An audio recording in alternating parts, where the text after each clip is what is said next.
Chapter 19. Attacked by the Fighting Trees. The next morning, Dorothy kissed the pretty green girl goodbye, and they all shook hands with the soldier with the green whiskers, who had walked with them as far as the gate. When the guardian of the gate saw them again, he wondered greatly that they could leave the beautiful city to get into new travel. But he at once unlocked their spectacles, which he put back into the green box, and gave them many good wishes to carry with them. "You are now our ruler," he said to the Scarecrow, "so you must come back to us as soon as possible." "I certainly shall if I am able," the Scarecrow replied. "But I must help Dorothy to get home first." As Dorothy bade the good-natured guardian a last farewell, she said, "I have been very kindly treated in your lovely city, and everyone has been good to me. I cannot tell you how grateful I am." "Don't try, my dear," he answered. "We should like to keep you with us, but if it is your wish to return to Kansas, I hope you will find a way." He then opened the gate of the outer wall, and they walked forth and started upon their journey. The sun shone brightly as our friends turned their faces toward the land of the South. They were all in the best of spirits, and laughed and chatted together. Dorothy was once more filled with the hope of getting home, and the Scarecrow and the Tin Woodman were glad to be of use to her. As for the Lion, he sniffed the fresh air with delight and whisked his tail from side to side in pure joy at being in the country again, while Toto ran around them and chased the moths and butterflies, barking merrily all the time. "City life does not agree with me at all," remarked the Lion, as they walked along at a brisk pace.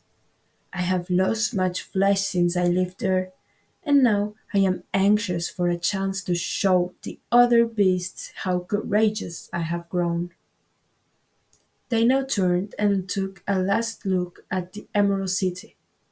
All they could see was a mass of towers and steeples behind the green walls, and high up above everything the spires and dome of the Palace of Oz. "Oz was not such a bad wizard, after all," said the Tin Woodman, as he felt his heart rattling around in his breast. "He knew how to give me brains, and very good brains too," said the Scarecrow. "If Oz had taken a dose of the same courage he gave me," added the Lion, "he would have been a brave man."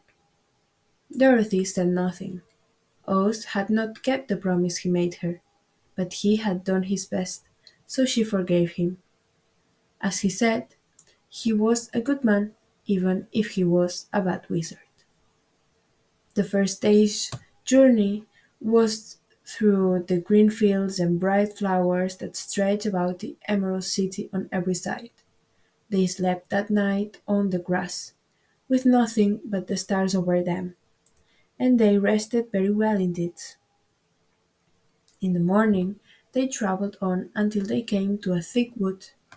There was no way of going around it, and for it seemed to extend to the right and left as far as they could see.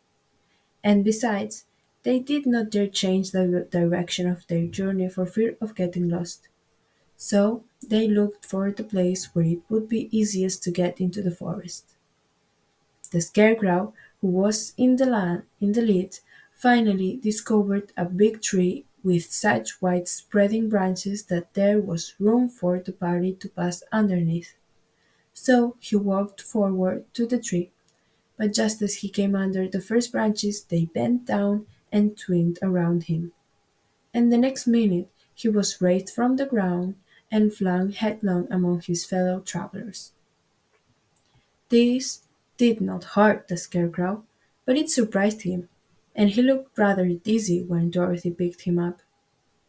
"Here is another space between the trees," called the Lion.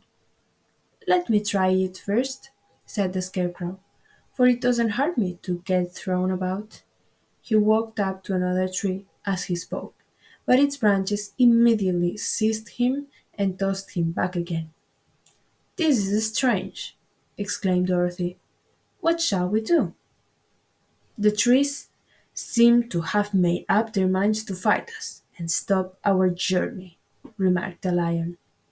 I believe I will try it myself, said the woodman, and shouldering his axe, he marched up the first tree that had handled the scarecrow so roughly. When a big branch bent down to seize him, the woodman chopped at it so fiercely that he cut it in two. At once, the tree began shaking all its branches as if in pain, and the Tin Woodman passed safely underneath. Come on, he shouted to the others. Be quick. They all ran forward and passed under the tree without injury except Toto, who was caught by a small branch and shaken until he howled. But the woodman promptly chopped off the branch and set the little dog free. The other trees of the forest did nothing to keep them back, so they made up their minds that only the first row of trees could bend down their branches, and that probably these were the policemen of the forest, and given this wonderful power in order to keep strangers out of it.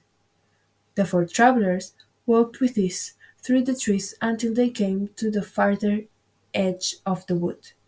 Then, to their surprise, they found before them a high wall which seemed to be made of white china. It was smooth, like the surface of a dish, and higher than their heads. What shall we do now? Asked Dorothy. I will make a ladder, said the Tin Woodman, for we certainly must climb over the wall.